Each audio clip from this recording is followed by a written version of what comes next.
সম্প্রতি জামাতের সমাবেশে শত শত প্রবীণ নেতাদের মধ্যে জ্বালাময়ী ভাষণ দিয়ে প্রশংসায় ভাসছেন সাদিক কাইয়ুম।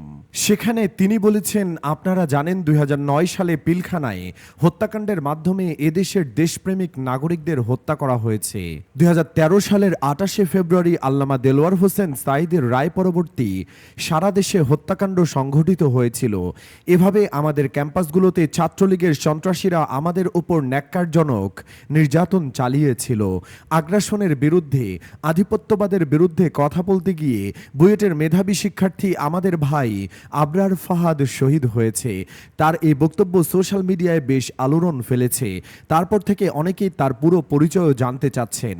অনেকেই হয়তো জানেন, জুলাইয়ের ছাত্র জনতার গণ অভ্যুত্থানের মাধ্যমে স্বৈরাচারী আওয়ামী লীগ সরকার পতনের নেতৃত্ব দেওয়া বৈষম্য বিরোধী ছাত্র আন্দোলনে পরিচিত মুখ ছিলেন সাদিক কাইয়ুম। ছিলেন ঢাকা শিবিরের সভাপতিও। সমন্বয়ক বা লিয়াজু কমিটি নামের তালিকাতেও ছিলেন না। তবে জুলাই মাসে চলা ছাত্র আন্দোলনে সরব ছিলেন ঢাকা বিশ্ববিদ্যালয়ের শিক্ষার্থী সাদিক কায়েম।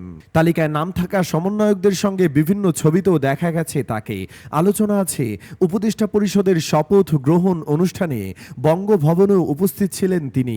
অনেকেই বলে থাকেন অনেকেই বলেন ডিবি হারুন নাহিদদের আটকে রাখার সময়ে সাদিকই আন্দোলনের নেতৃত্ব দিয়েছিলেন। জানা গেছে, সাদিক কায়েম ঢাকা বিশ্ববিদ্যালয়ের রাষ্ট্রবিজ্ঞান বিভাগের ২০১৬-১৭ সেশনের শিক্ষার্থী ছিলেন। থাকতেন ঢাবির মাস্টারদা সূর্য সেন হলে। তার বাড়ি খাগড়াছড়ি শহরের বাজার এলাকায়। তার বাবা জেলা শহরের একজন কাপড় ব্যবসায়ী। তার ছোট ভাইও চট্টগ্রাম বিশ্ববিদ্যালয়ে ছাত্র শিবিরের রাজনীতির সঙ্গে সম্পৃক্ত বলে জানা গেছে। সাদিক খাগড়াছড়ির বাইতুস শরফ জব্বারিয়া আদর্শ মাদ্রাসা থেকে দাখিল এবং পরবর্তীতে চট্টগ্রামের বাইতুস শরফ থেকে আলিম পাশ করেন। এরপর ভর্তি হন ঢাকা বিশ্ববিদ্যালয়ের রাষ্ট্রবিজ্ঞান বিভাগে।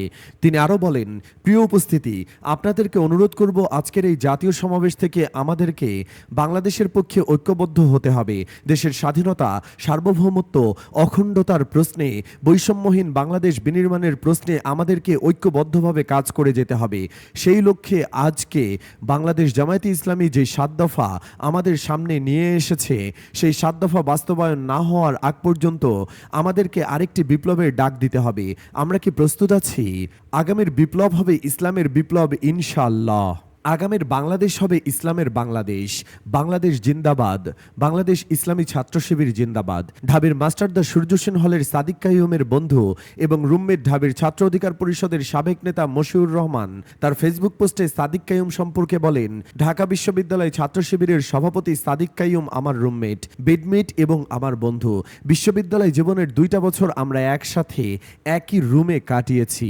আমার দেখা সবচাইতে ভালো একটি ছেলে, মেধাবী, পড়ুয়া এবং ধর্মভীরু একটা ছেলে। তিনি আরও লিখেন, জামায়াত শিবিরের করা কতটা কঠিন শুধু সেটাই বলি।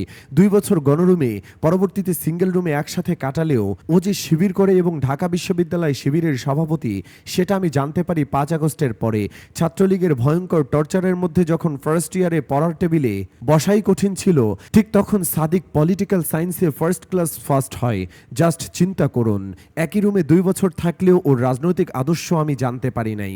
যাই হোক, অসাধারণ মেধাবী এবং ভালো একটা ছেলে সাদিক।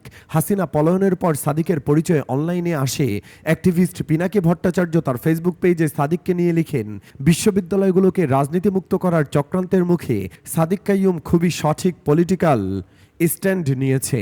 বাংলাদেশের মতো দেশের ছাত্ররা একটা গুরুত্বপূর্ণ রাজনৈতিক প্রতিরোধের শক্তি। এই শক্তিকে নির্জীব করে দেওয়ার চেষ্টা অনেক দিন ধরে চলে আসছে। সকল ছাত্র সংগঠন তাদের কলেজ, বিশ্ববিদ্যালয় কমিটিকে সচল করুক। এরপর তিনি সব প্রতিষ্ঠানে দ্রুত ছাত্র সংসদ নির্বাচন দেওয়ার কথা বলেন। আর আগামী ডাকসু নির্বাচনে সাদিককে সভাপতি পদের জন্য লড়াই করতেও দেখা যেতে পারে। বন্ধুরা, ডাকসুকে আপনারাও সাদিককে সভাপতি হিসেবে দেখতে চান? মন্তব্যের ঘরে জানিয়ে দিন যার যার রায়। ধন্যবাদ।